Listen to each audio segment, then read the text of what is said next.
The day my family disowned me, it was raining. I remember that detail clearly. The way the water streamed down the windows of Harrison Industries' executive conference room, while inside, my father's face turned an alarming shade of red. "Incompetent," he shouted, slamming a stack of papers onto the polished table. "Do you have any idea what your mistake could have cost us?" I stood there, 22 years old and fresh out of business school, trying not to cry. "Dad, I can fix it. The contract isn't final yet." "Fix it?" My older brother Michael's laugh was cruel. "You nearly sold our shipping division for half its value. There is no fixing that kind of stupidity." The mistake they were talking about was a draft contract I'd prepared for the sale of Harrison Maritime, one of our smaller divisions. I'd accidentally used outdated valuation figures, ones that didn't include our recent fleet expansion. The error was caught before any real damage was done, but to hear my family tell it, I'd nearly destroyed a century of Harrison family business. "I trusted you with this," my father continued, his voice dropping to something even worse than yelling: disappointment. "I gave you a chance to prove yourself, and this is how you repay that trust." I tried to explain that I'd been working 80-hour weeks, that I'd been trying to handle both the maritime deal and the new tech acquisition they dumped on my desk. But excuses didn't matter in the Harrison family. Results were all they cared about. "Jack," my mother's voice from the doorway made us all turn. She stood there in her perfect channel suit, looking more like a CEO than the socialite she pretended to be. "The board is waiting." My father straightened his tie. "We'll finish this discussion later." But we didn't. That evening, I was called to my father's study, the room where 3 generations of Harrison men had made the decisions that built our family empire. The leather-bound books and old oil paintings seemed to watch disapprovingly as my father delivered his verdict. "You're done here," he said without preamble. "The board has lost confidence in your judgment. Your position at Harrison Industries is terminated, effective immediately." I felt like I'd been punched. "Dad, please. It was one mistake. A mistake we can't afford." He wouldn't even look at me. "You'll receive 6 months severance. After that, you're on your own." "You're firing me? I'm your daughter." "Which is exactly why this hurts so much." He finally met my eyes. "You're not just an employee, Emma. You're a Harrison. We trusted you to live up to that name, and you failed." My mother's voice came from behind me. I hadn't even heard her enter. "We've arranged a position for you at your uncle's firm in Seattle, far enough away that this incident won't reflect badly on the family." I turned to face her, shocked. "You want me to leave New York?" "Want has nothing to do with it." Her perfectly painted lips barely moved. "The decision has been made. Your flight leaves tomorrow morning." "And if I refuse?" My father's voice hardened. "Then you're on your own completely. No severance, no connections, no family support. Your choice." I looked between them, the parents who had pushed me toward business school, who had drilled the importance of the Harrison legacy into me since childhood. Now they were casting me aside over one mistake. "Some choice," I whispered. Only one person in the family stood up for me that night: my grandfather, Thomas Harrison Teal, the man who had turned our regional shipping company into a global corporate empire. He stormed into my father's study just as I was leaving, his weathered face dark with anger. "Jack, you fool," he growled at my father. "You have no idea what you're throwing away." But my father stood firm. "Dad, the board has already—" "The board?" Grandpa's laugh was bitter. "You mean those yes-men you surrounded yourself with? The ones who forgot what built this company in the first place. I had never seen my grandfather so angry. He turned to me, his expression softening. "Emma, dear, come stay with me. We'll sort this out." But I was already shaking my head. The humiliation was too fresh, the pain too raw. "No, Grandpa, they've made their choice." I left that night, ignoring my mother's carefully planned Seattle arrangement. The 6 months severance would be enough to start over somewhere, anywhere that wasn't under my family's shadow. What I didn't know then was that my grandfather had already set something in motion, something that wouldn't be revealed until 10 years later, when his will would turn the Harrison family upside down. That night, I checked into a hotel using my personal credit card, soon to be my only credit card, once my corporate accounts were frozen. I sat on the generic floral bedspread and opened my laptop, staring at the draft contract that had supposedly destroyed my future. Except, something wasn't right. I had worked on dozens of contracts during my brief time at Harrison Industries. I knew my own writing style, my own formatting preferences. This contract was different. Small things, spacing, font choices, even some of the language, were off. With trembling fingers, I pulled up the original file from my secured backup drive. The differences were subtle but unmistakable. Someone had altered my work before it reached the board. Someone had wanted me to fail. I thought about my brother Michael's smirk, the way he had been so quick to condemn my mistake, the way he had positioned himself as the only competent heir to the Harrison empire. My grandfather's voice echoed in my head, "You have no idea what you're throwing away." But maybe I did. Maybe I understood exactly what had happened, and why. I closed my laptop and walked to the window, watching the city lights blur through the rain. 10 years ago, my great-grandfather had passed control of Harrison Industries to my grandfather instead of his older brother, a decision that had shocked the business world. History, it seemed, had a way of repeating itself in our family. My phone buzzed. A text from my grandfather. "Nothing is what it seems, Emma. Watch. Wait. Learn." I took a deep breath, making a decision that would shape the next decade of my life. I would not run to Seattle. I would not fade quietly into obscurity. I would watch. I would wait. And most importantly, I would learn exactly how deep this betrayal went.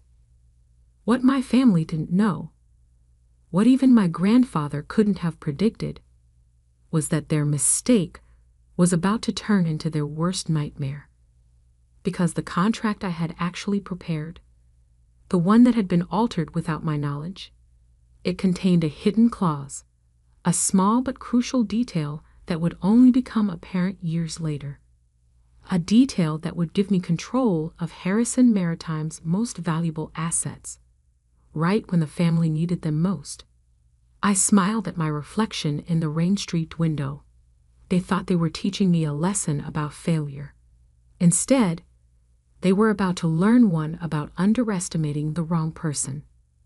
My grandfather's next text arrived just as I was falling asleep. "Remember, dear, in business, as in chess, the queen is the most powerful piece on the board, even if some fools think she's just a pawn." I didn't understand his message then, but I would. Oh, how I would. 10 years is a long time to wait for revenge. But my grandfather taught me that patience was worth more than gold in the business world, and he was right.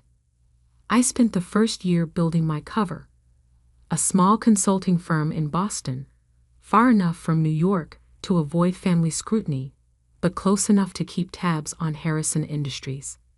My grandfather's cryptic messages continued, each one teaching me something new about our family empire. "Watch the shipping manifests for the Singapore route," he would text. Or, Pay attention to the Anderson merger terms. Small breadcrumbs that helped me understand the bigger picture. The mistake that got me fired? It wasn't just about the maritime division. That contract had been a test. One designed to show the board that I wasn't fit to lead. What my brother Michael hadn't realized was that I had left my own test hidden in the fine print. Clause 23.4, subsection B, buried in the technical specifications. In the event of division restructuring or transfer of assets, original signatory maintains first right of refusal on all Pacific Rim shipping routes and associated infrastructure. A clause that would mean nothing for years, until Harrison Industries decided to restructure their entire shipping operation, which, according to my grandfather's intelligence, was exactly what they were planning. I built my new life carefully, layer by layer. My consulting firm, Phoenix Maritime Solutions, specialized in shipping logistics and port management. We were small but efficient, earning a reputation for solving complex problems that bigger firms couldn't handle. My brother Michael, meanwhile, was living the life of the chosen heir. I watched from afar as he appeared in business magazines, accepting awards and making grand promises about Harrison Industries' future. Our parents beamed in every photo, the perfect corporate family. Only my grandfather seemed to see through the facade. "Your brother's latest acquisition is built on sand," he told me during one of our secret meetings, always in small cafes far from Manhattan. "He's leveraging the company's future on short-term gains." I nodded, stirring my coffee. The Asian expansion? Smoke and mirrors. Grandpa's eyes twinkled. He's using the maritime division's assets as collateral, thinking they're worth more than they are. Because he never understood the real value was in the routes, not the ships, I finished. Exactly. He reached into his briefcase. Now, about those route licenses coming up for renewal. We spent the next hour reviewing documents that would have made my father's blood pressure spike. My grandfather wasn't just keeping me informed. He was teaching me how to take back what was rightfully mine. The years passed. I grew Phoenix Maritime Solutions into a respected name in the industry, though I stayed carefully out of the spotlight. My employees were handpicked, loyal, and well compensated for their discretion. None of them knew about my connection to Harrison Industries. I dated occasionally, but never seriously. The last man I trusted with my real identity had run straight to my brother with the information. After that, I kept my personal life as carefully controlled as my business one. My parents sent obligatory Christmas cards to my Boston address, cards I never responded to. Each year, they included a note about how well Michael was doing, how the company was thriving under his leadership. I filed each card away in a folder labeled Motivation. Then, 3 years ago, everything started changing. The cracks in Michael's perfect facade began to show. First came the whispers about missed payments to major suppliers. Then rumors of delayed shipments and angry clients. Harrison Industries' stock price, while still strong, showed troubling fluctuations. "Your brother mortgaged the company's future," my grandfather explained during what would turn out to be our last meeting. "Now those bills are coming due." He looked tired that day, more so than usual. I should have recognized it as a warning sign. "The board is starting to ask questions," he continued. "About the maritime division especially. The restructuring plan.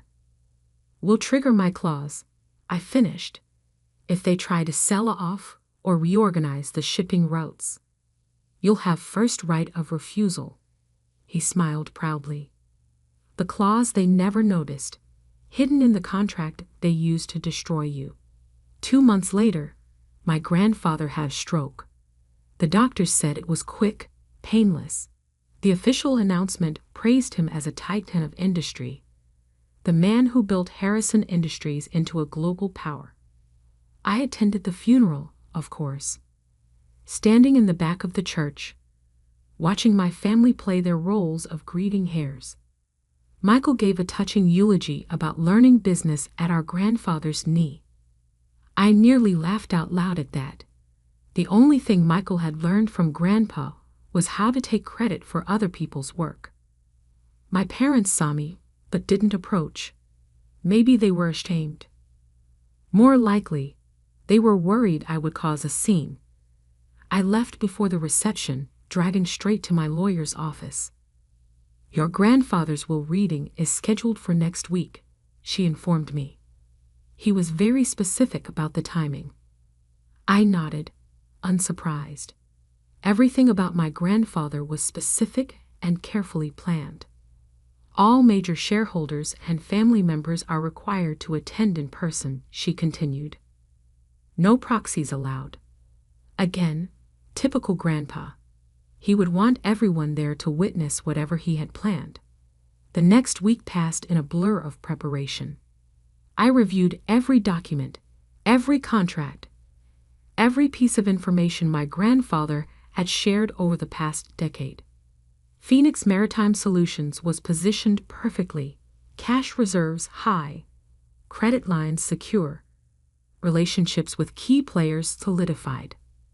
The morning of the will reading, I dressed carefully in a charcoal gray suit that cost more than my entire wardrobe from my Harrison Industries days. My hair was elegantly styled, my makeup perfect. No one looking at me would see the scared 22-year-old who had fled in the rain 10 years ago. As I drove to the lawyer's office, my phone buzzed with an alert. Harrison Industries stock had dropped another 2 points in early trading. Rumors were swirling about their ability to meet next quarter's obligations. The timing, like everything else about this situation, was perfect. I parked my car and checked my reflection one last time. In my purse was a copy of the original maritime contract, the one with my hidden clause. In my briefcase were documents proving every mistake, every misstep, every bad decision my brother had made while playing corporate emperor. And in my head was 10 years' worth of knowledge about Harrison Industries operations, knowledge that was about to become very, very valuable. I stepped into the elevator, watching the floor numbers climb. My grandfather's last text message played in my mind. The game is won before the first piece moves. The doors opened onto a floor full of familiar faces frozen in shock. My father dropped his coffee cup. My mother's perfect mask cracked. And my brother Michael, the golden child, the chosen heir, turned white as a sheet. "Hello, family," I said calmly. "Shall we begin?" The conference room at Caldwell and Associates law firm crackled with tension. My family had arranged themselves exactly as I expected. Michael at the head of the table, our parents flanking him like royal advisors. The board members filled the remaining seats, all carefully avoiding my gaze. Mr. Caldwell, my grandfather's personal attorney for over 40 years, cleared his throat. "Before we begin, I should note that Thomas was very specific about the order in which his will should be read. He left detailed instructions." Yes, Michael interrupted. "Can we get on with it? Some of us have a company to run." I bit back a smile. In a few minutes, that statement would be hilariously ironic.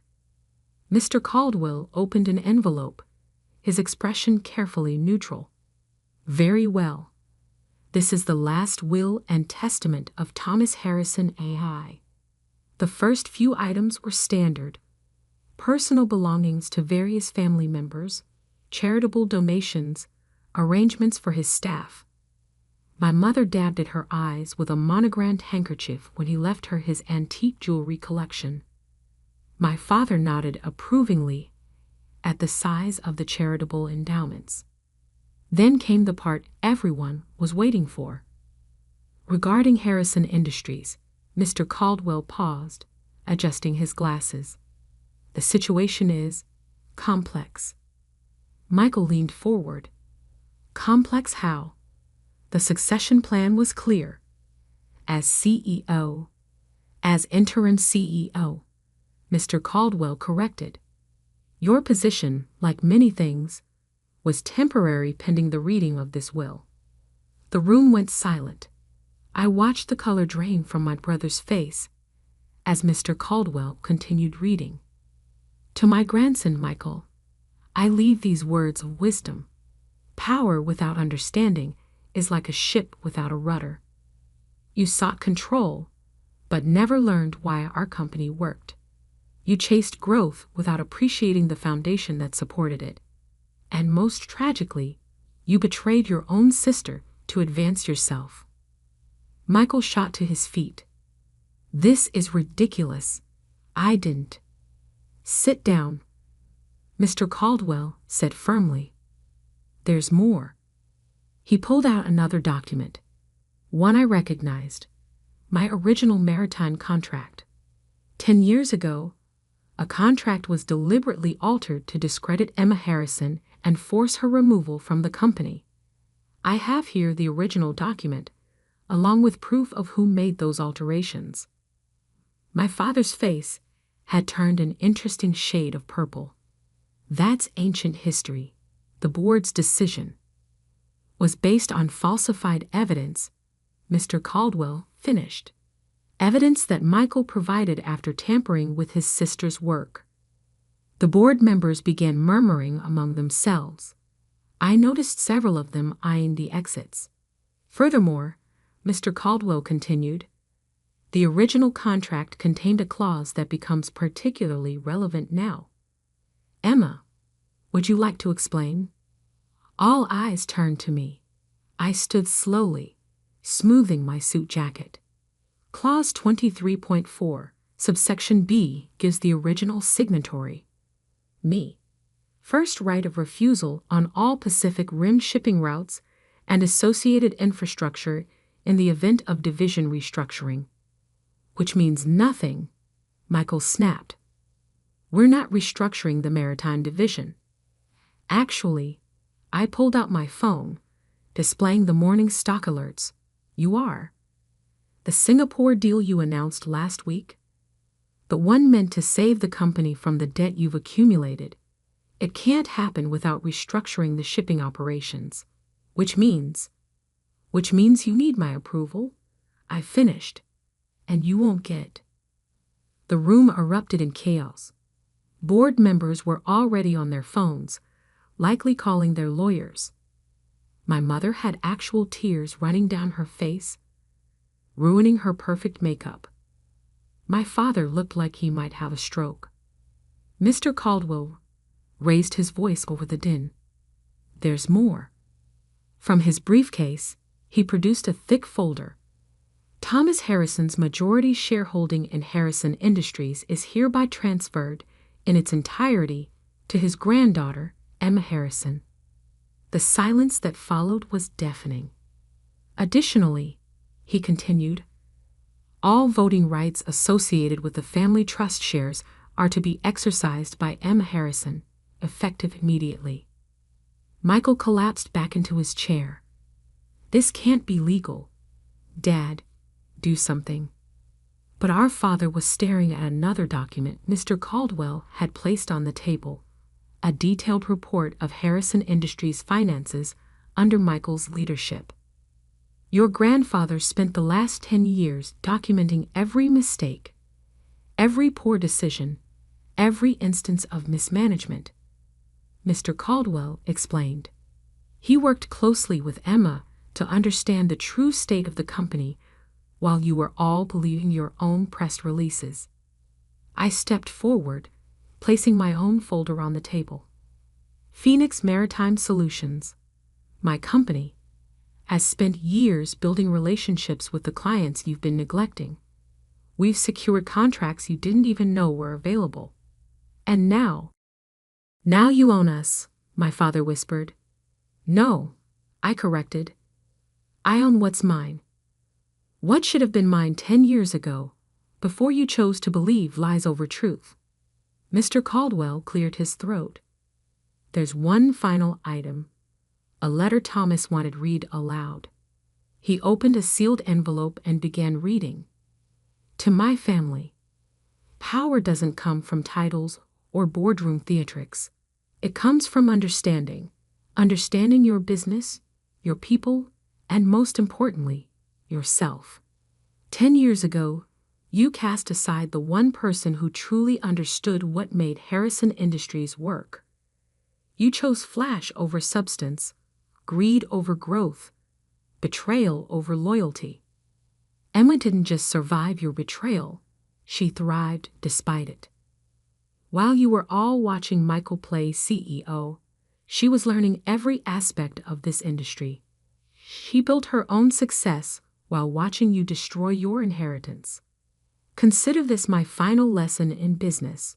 True leadership isn't about who can grab power fastest. It's about who can wield it wisely. Emma, the company is yours. Make it what it should have been all along. To the rest of you, learn from this if you can. With love and disappointment in equal measure, Thomas Harrison A.E. Michael was the first to break the silence. You planned this. All of it. You and Grandpa. No, I cut him off. You planned this the day you decided to forge documents to destroy my career. Grandpa and I just made sure you'd face the consequences. I turned to the board members. A car is waiting outside to take you to Phoenix Maritime's offices. My team will brief you on the restructuring plan we've developed. Those who wish to remain with the company will have the opportunity to prove their value. Those who don't, I smiled. Well, I hear my brother will be looking for work soon. You can't just walk in here and take over, my father protested weakly. Actually, that's exactly what I'm doing. I gathered my documents. The shareholders' meeting is in 1 hour. I suggest you all decide whose side you're on before then. I headed for the door, then paused. Oh, and Michael? Clear out your office by 5. I'm moving in tomorrow. The next few weeks were exactly what you'd expect when a decade of mismanagement comes to light. The press had a field day with the story. Harrison Harris returns. The greatest corporate comeback in history was my personal favorite headline. The shareholders, seeing the detailed plans I'd developed with my grandfather, overwhelmingly supported the transition. Harrison Industries' stock price stabilized, then began to climb as we implemented changes. Michael, predictably, tried to sue. His case fell apart when our father, finally facing the truth about his chosen heir, testified about the document forgery from 10 years ago. My mother attempted reconciliation in her own way. Lunch invitations, shopping offers, suggestions that we should all just move forward as a family. I declined every invitation. Some bridges, once burned, should stay ashes. 1 month after taking control, I stood in my grandfather's old office, my office now, looking out over the city. On my desk sat the contract that had started everything, framed as a reminder that sometimes losing is just winning in disguise. My phone buzzed, a text from an unknown number. I opened it to find a photo of my grandfather, taken the day he caught Michael altering my work. He'd kept it all these years, waiting for the right moment. Below the photo was a message, scheduled to be sent after his death. The Queen has taken her throne. Checkmate, my dear. Checkmate. I smiled, touching the frame of that old contract. The family that cast me out had thought they were ending my story. Instead, they had only written its beginning. And now, finally, they understood exactly what they had thrown away.